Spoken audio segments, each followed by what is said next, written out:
I'm Nikki McClure, and I'm a paper cut artist, and I live here in Olympia, Washington. Most people aren't from the place where they live. They have no idea that there was once trees on that corner, or even what kind of trees those were. And so by focusing my work on place, I hope to broaden people's awareness of the place that they live in.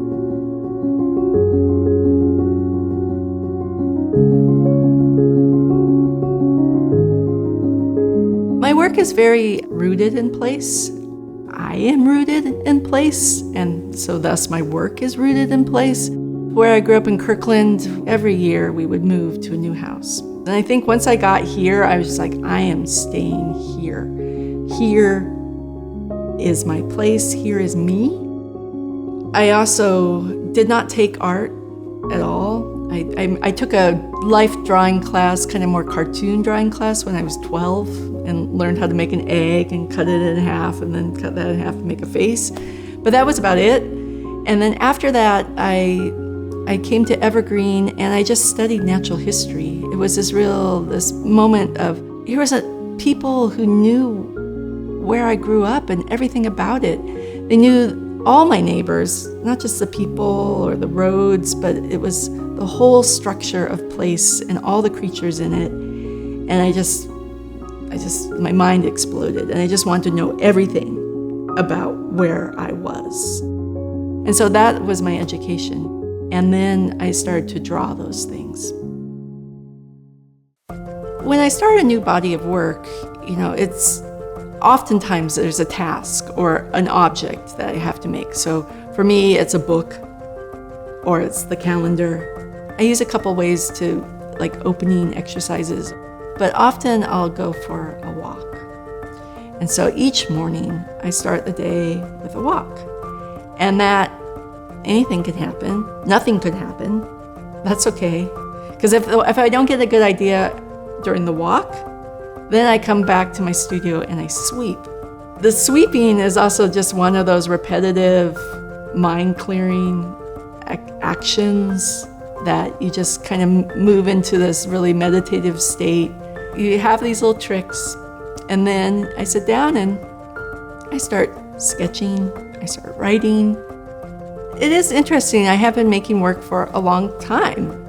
This exhibition at BIMA sort of spans this whole range of time that I've been working, since there's original pictures from the 1996 when I first started cutting with a knife. It's a huge span of time, but at the same time, it's not really a retrospective. It's not really looking back. It's looking at the path that had led to now.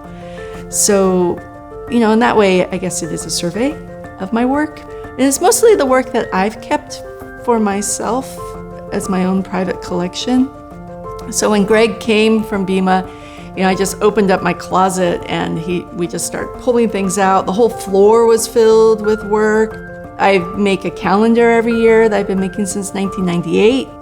We decided to kind of take pictures like one January, one February, one March to represent that work. There's the body of work that I've been doing as a children's book writer and illustrator, so we looked at all those books. Each picture always leads to the next picture. So instead of it looking backwards, it's really just the path I've left behind, like to lead me to the making of what I make today. I like to think that it's a path. It could be a very zigzaggy path, and I might backtrack. I don't know, but I'm going somewhere. This book that I did with Rachel Carson's text, it's called Something About the Sky. She writes about the sky in a way that most people, or at least I had never read, people expressing about the sky. So to me, it is a book about wonder, but wonder also starts with noticing. Oh, there's the foghorn again. I love that fog boat. It's a very foggy day today.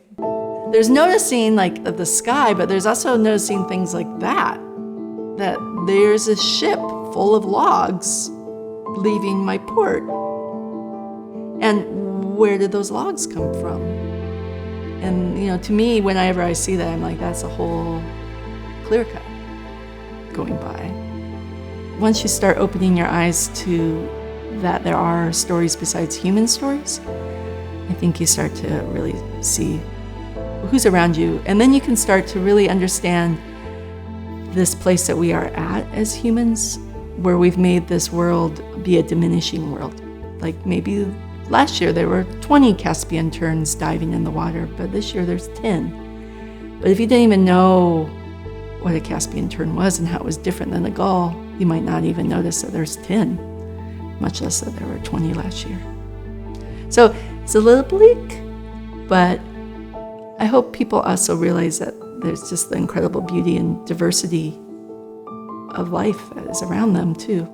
That's the art. And that bringing it through art is a way to share it with people, show it with people, but also make them feel too. It's not the hammer approach. It's the subtle, quiet awareness approach. For something about the sky, I had to try something new because it's about clouds, and clouds are these shapes that can be all the way from black to white. With my usual way of working, it's taking a piece of black paper and cutting it out. So I opened up my drawer and I found these papers I got in Japan, and I started painting them with sumi ink, and then letting the ink dry and just seeing what was there. And then working with that, I started cutting out of that. So it wasn't a solid black, it was these shades of grays. And it was this whole process that was so fun. Like painting days, I was a 3-year-old, 4-year-old, just painting solid colors.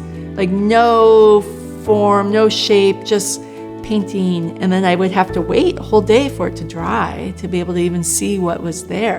And then to make the pictures, once I had all these, they were like stacks, and it was like stacks of possibilities that I couldn't even sketch what I was going to make and send that to my art director or my editor. I just had to make it. And I also only had that one shot to make it because my paintings were never able to be reproduced. I didn't know what I was doing. It wasn't science. It was like just total chance. I'm very analog. Like I don't do Photoshop and move things around. It's just what it is. I just had to cut with a knife because I couldn't erase. So I could totally ruin this beautiful painting completely at just a moment's slice of the knife. And it was so fun.